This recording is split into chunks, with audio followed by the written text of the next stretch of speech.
कुरान पाक की बेरुमती और नमूस रसालत के वाक़े हवाले से ये पे दर पे वाक़यात जो हो रहे हैं, इसके क्या मुहर्रिकात हैं, ये क्या वजह है कि आप देख रहे हैं कि रोज़ बरोज़ कभी हॉलैंड के अंदर और कभी आप देखते हैं कि ये स्वीडन के अंदर, कभी डेनमार्क के अंदर, और ये वो ममालिक हैं जो आज़ादी इज़हार राय के नाम पर हकूक़ की बात तो करते हैं और बड़े बड़े चार्टर भी जो है वो शाया करते हैं, लेकिन जब किसी के हकूक़ की बात हो, मुसलमानों की खुसूसी तौर पर बात हो, तो मुसलमानों के जो मुक़द्दसात हैं, नबी पाक सल्लल्लाहु अलैहि वसल्लम की नामूस की बात हो, कुरान पाक की हुर्मत की बात हो, तो ये ममालिक सबसे पहले उसकी पामाली करते हुए नज़र आते हैं। क्या वजह है, इसके मुहर्रिकात क्या हैं? बिस्मिल्लाह रब्बी मोहम्मद करीम अलैहिस्सलातु तस्लीम। सबसे पहले तो यादावरी का शुक्रिया। और आज एक मरतबा फिर हम एक ऐसे उन्वान के ऊपर गुफ्तगू करने जा रहे हैं जिसका ज़ाहिरी तनाज़ुर और पस मंज़र तो चंद दिन पहले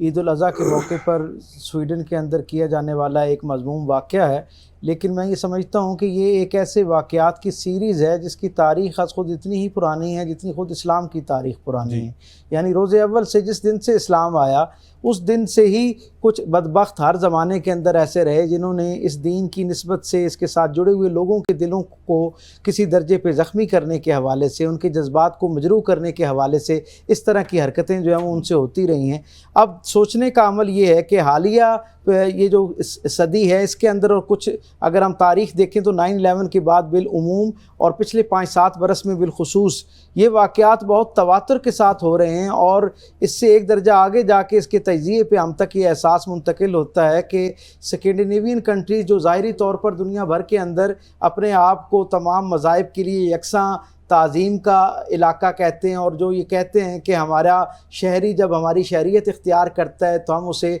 5 बुनियादी हुकूक जो हैं उनकी नवीद और बशारत देते हैं कि उसे नस्ल की बुनियाद पर, उसे मज़हब की बुनियाद पर, उसे रंग की बुनियाद पर, उसे कौमियत की बुनियाद पर और उसे ज़ुबान की बुनियाद पर जो है वो किसी दर्जे के तासुब का निशाना नहीं बनाया जाएगा। वही ममालिक और वही इलाका जो दुनिया भर के अंदर इंसानी हुकूक के हवाले से अपने आप को एक बेहतरीन इलाका और एक बेहतरीन मुमलिकत करार देते हैं, उन्हीं के यहाँ ही ये वाक़यात तसलसल के साथ होते हैं। और ये जो वाक़या है इसकी मैं समझता हूँ कि संजीदगी और इस अंदाज से ज़्यादा बढ़ जाती है कि इससे पहले जितने वाक़यात हो रहे थे वो किसी न किसी अंदाज में उन्हें यूरोप और जदीद दुनिया जो है वो किसी शख्स का इनफरादी फ़ेल करार दे के उसकी ज़िम्मेदारी से अपने आप को बरी कर लिया करते थे कि ये एक इंसान का फ़र्द है, इससे मुमलिकतों का कोई मामला नहीं है, इसके अमल को किसी हुकूमत, किसी मुमलिकत, रियासत या किसी कौम का मामला न तस्वुर किया जाए। लेकिन ये जो वाक़या चंद दिन पहले हुआ है, हम ये देखते हैं कि इस शख्स ने इस वाक़े की, इस मज़मूम हरकत के करने से पहले वहाँ की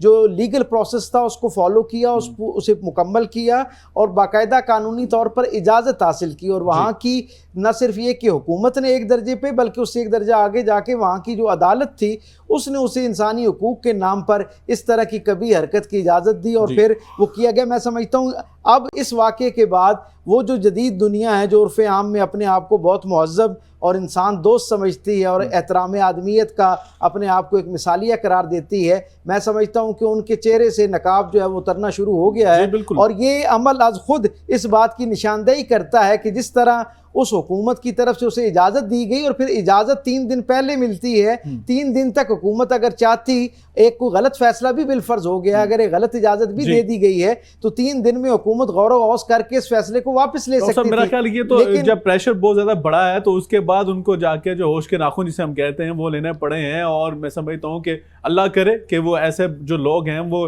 कानून के गटहरे में लाए जाए, उन्हें करार वाकई सजा देनी चाहिए ताकि निशाने इबरत बनाया जाए ऐसे अफराद को।